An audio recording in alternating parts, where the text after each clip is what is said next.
Welcome to the Education Scotland podcast.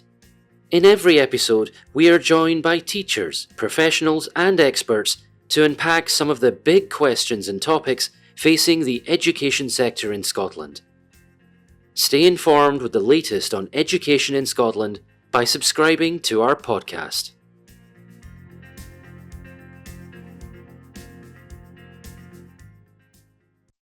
Well, hello everybody and welcome to this Education Scotland mini podcast. I'm Ollie Bray, one of the strategic directors at Education Scotland, and I'm delighted to welcome you to the next episode of our mini podcast Curriculum Improvement Cycle podcast series.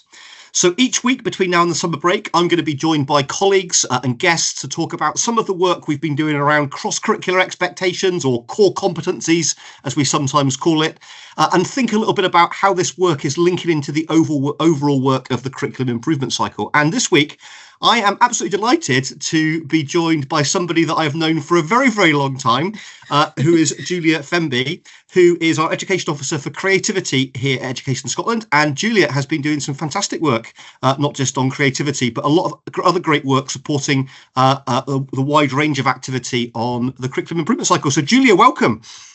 Thank you, Ollie. It's great to be here. I'm really looking forward to this conversation. Great. Well, so this is the second of these kind of mini podcasts, Julia. Last week I was talking to Nanette and Jacqueline, and we were talking about all things finance, all things financial literacy. And today we're going to have a bit of a conversation about creativity and the work so far. So just kind of, I wonder if we could just maybe sort of kick off, if that's okay. So maybe just sort of talk us through a little bit of the creativity story so far. Okay, well, we started back in May last year, May 24, when we gathered together a group of practitioners, partners, and people from higher education to work together with a view to doing a series of workshops with us to really explore where we're at with creativity and what direction we think we should be going in. And it has been a fantastic opportunity. I've really enjoyed working with that group. We've had such good conversations. And so the first meeting, we started out by sort of just taking stock, where we're up to, what are the things that are working, what's not working, what are the opportunities, how could things be different. We met again in June to look at what did people think were the key aspects of creativity that learners really need to know, do and understand. And that was a brilliant day in that everybody really stuck with creating their vision, working in groups of what creativity, the key elements were. And from that, we ended up with 3 big ideas for creativity. So not to go into too much detail of all of that, but we then went and had conversations with children and young people around Scotland about all of the core competencies, just to see how they felt about the language. Did they recognise these terms? What did they think about them? Do they think they're really important in their learning? And we reviewed all the work that we'd gathered so far together with a group of critical friends who were practitioners who maybe hadn't been able to be involved in the workshops, but had a keen interest. And that was so helpful just to get fresh perspectives. And we ended up with a workshop in March where we really got stuck into, so how might this work? What might this look like? Which was quite challenging. So that's where we've got to. This is great. And I suppose we probably just sort of say for folks that are either new to the work of the curriculum improvement cycle or to this sort of mini series is that we've followed the same approach, haven't we, for all of these kind of cross-cutting themes, as part of that. So we've had kind of 3 workshop sessions that have been a day, but everybody's also engaged with children and young people, and everybody's also engaged with with critical friends. And I think for me, one of the one of the interesting things has just been the unique blend of people in the room. Like we've always tried to make sure that we're thinking about the evidence, that we've got academics in the room, that we've got external stakeholders in the room as well, that in your case have got an interest in creativity, have been working in that field. But we've always been practitioner heavy from early years, primary, secondary, special schools as well, to make sure that we're always thinking about children and young people in the classroom. And I suppose the other thing that I would want to mention, Julia, around this, because I think you've sort of sold yourself short, a little bit here, is that of course the first session that you did, that was coming from a relatively strong evidence base, I would say, from all of the other work that's gone on creativity over the last over the last decade. So we're not starting from a blank sheet of paper, but we've just been sort of, I suppose, revisiting where we are and trying to create a roadmap about where we go from there. Yeah.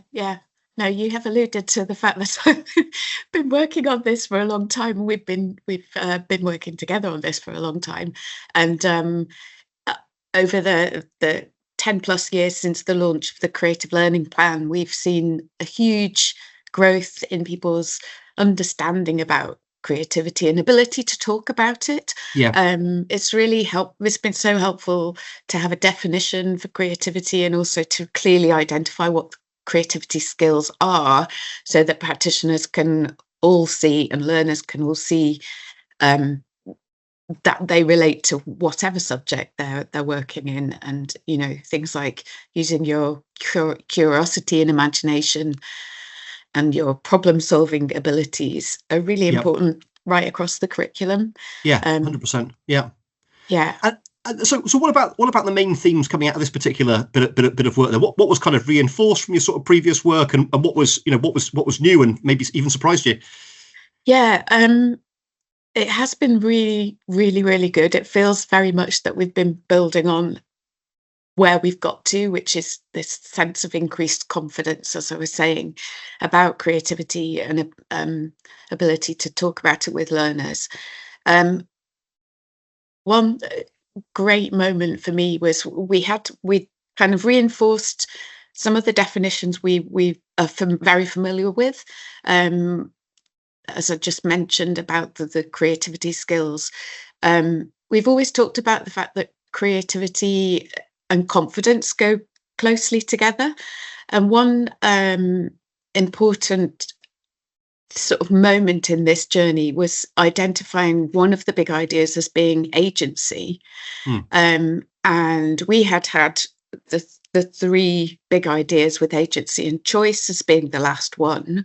And it was in the conversation with the critical friend when somebody asked if there was a significance to the ordering, and she said, actually, it would be fantastic to have agency at the top, because that is really important. And we've gone on to talk a lot about creativity being helping learners develop agency, being confident, there being a very interesting and significant shift in the relationship between the practitioner and the learner, being co-learners, co-discoverers together. And that's been really exciting to really focus more on that aspect of creativity, and that speaks volumes to the UNCRC, etc., because learners, when they're creatively learning, have agency, are confident, they're seen and heard and valued, and they really feel that, and their learning is purposeful and meaningful. And what they have told us in those conversations is that creative learning really helps them learn effectively. So it was great to hear that from them. They could really see where that happens. Like really interesting, and so much in that, because I'm even thinking back to some of the original work on the creative learning plan, and my memory of it is that the agency wasn't really a term there that was well recognised within Scottish education. That's something which is used more often now, around that, in terms of the agency of the child. And I mean, of course, it's a term that's been around for a very, very long time, but it wasn't really in our in our vocabulary, around that, and not necessarily in our vocabulary, in Scottish education when we're talking about creativity. So I think that's really fascinating about that. And the other bit that I would just kind of want to say, and this is really, I suppose, just for the folks listening, is that when we're talking about critical friends, this if you like, is a layer that we've built into our curriculum improvement cycle work. So people that care about the work but haven't been directly involved. And again, critical friends come from academia, they're classroom practitioners, they're early years practitioners, they can be industry partners. And the idea behind this critical friends lens, folks, is that people get exposed to the work, but because they haven't been directly involved in developing it, they can come there without that kind of unconscious bias. So again, that's just an interesting thing, isn't it, that we've kind of built into the model, this time around that, and that ability that you've just said in your answer there, where groups of the critical friends were talking about the ordering of things and the perception of that, I think is important around the sort of the final presentation, of this, of this work. Yeah, and people have really valued that, working together with a diverse group of people. And every time we've met, we've tried to make sure there are different groupings of people, and it has worked so well. It's been really, really great. Real openness to learning from each other. Yeah, and And of course, the interesting thing about this is that we've used those sort of service design principles, haven't we, as part of all of this work, which in itself is a creative process. Like, it's a creative tool that we've used, so it does really sort of lend itself, I suppose, in particular to this piece of work. It's been fantastic to live it through. Yeah.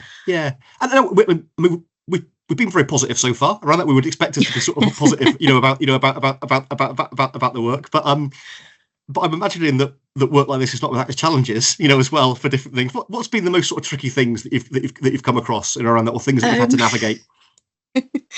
Yeah, well, a couple of moments, but one particular one comes to mind when my colleague Neil Miller and I were facilitating the second day in June. It was near the end of term. Everybody was sort of really ready for their holidays, and we had this intense day of working together on creating we'd asked everybody to create a poster which gave us the key elements, what it is that learners need to know, do, and understand about creativity. And they worked so hard, and everybody was so passionate about what they're doing.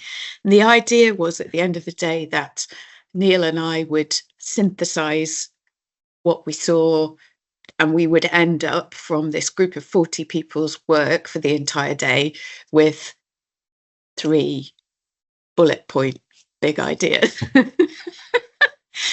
And that was impossible. So we'd sort of set ourselves up to do something really difficult, actually. And but what was great was, we gave ourselves a bit of time, had a cup of tea, had some chats with people, and we ended up with something that everybody agreed was okay, a paragraph. And over the summer holiday and time to really kind of let things filter through and look across at the other core competencies, we arrived at the 3 big ideas, which were the draft version. But that was a very difficult moment. Yeah. And the other thing that is inevitably challenging is just thinking about how do we make this work. We're looking at the realities of the framework of the curriculum and how we declutter it. Our last session about so how might this look, we did a very functional sort of exercise of, okay, so if you could only choose 4 places in the curriculum where creativity is kind of owned, what would you do? And the group really didn't want to do that, because creativity doesn't want to be tied down. It can happen anywhere and everywhere, and it's a really important life skill. So that sort of really brings us sort of nicely then, I suppose, Julia, onto kind of next steps. Like, you're in this position now where we know that we're going to finish this particular block of work by the sort of the summer term, although our work on creativity, creative thinking, creative approaches to teaching and learning, that will continue like over time. But this kind of like focused work, particularly around the curriculum improvement cycle, we're hoping to come to a natural end by the summer. You've got these emerging big ideas. You've got this enthused, I suppose, group of people that are really, really interested in the work, and that kind of feeling that you can't retrofit creativity into a certain area of the curriculum. So I guess what comes next? What's the plan for the next couple of months? Yeah.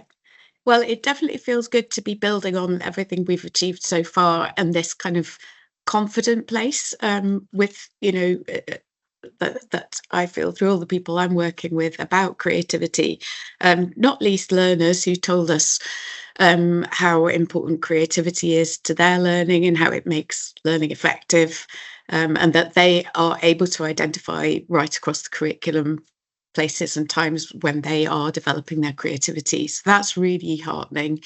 As you mentioned, this fantastic group of practitioners that we're working with, I want to work more with them to keep that conversation going. I continue to work with the National Creative Learning Network, which has been a fundamental kind of driver of a lot of the work we've done on the Creative Learning Plan over the years, and their local authority leads who work with practitioners in their authority. So it's a really good structure to keep the conversation fresh and building on everything we've done so far. We're working on a toolkit which is designed for practitioners to help them embed creative approaches and to inspire.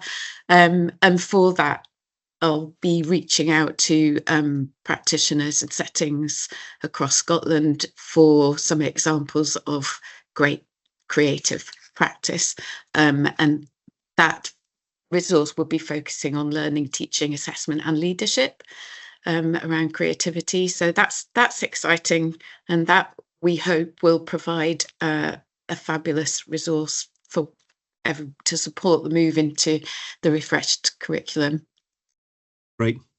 Julia, we could well, you know that I could speak all day about this, and I know you will. I know that you could have speak all day about this, as well, because I'm just really super interested in creativity and have been for a long time. But this is a mini podcast series, as the person that's organising the series keeps telling us not to keep going on for hours and hours. But I am trying to just ask, like, all of the guests just sort of one question at the end.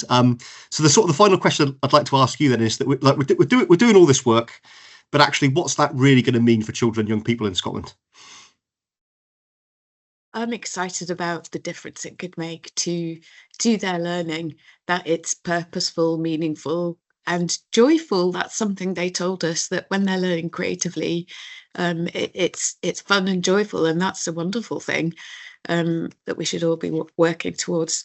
And when it's often creative learning means teachers are really creatively engaged, and there's this really exciting difference in the relationship that I talked about a bit earlier on. So I do think there's a really exciting future ahead where creative learning will help our young people be the change makers that they can be, so they're able to influence the world around them, not just sort of be passive receivers and so on, but they're actively influencing and creating. Love that, and what a great sort of sentiment to finish on. Julia, thanks so much around that. Thanks for sort of taking the time to chat in this quite early morning sort of podcast, really, about creativity and the curriculum improvement cycle. And for folks that are listening to this series, we're going to be joined by a new guest next week. So thanks again, Julia, and look forward to catching up with you soon. Thanks, Ollie. Thank you. See you soon. Thank you for listening to this podcast. Don't forget to subscribe for notification of when a new episode is published. If there is a topic you would like to hear featured on this podcast, get in touch with us. We'd love to hear from you. Follow us on our social media channels for all the latest news from Education Scotland. Education Scotland is a Scottish Government executive agency charged with supporting quality and improvement in Scottish education.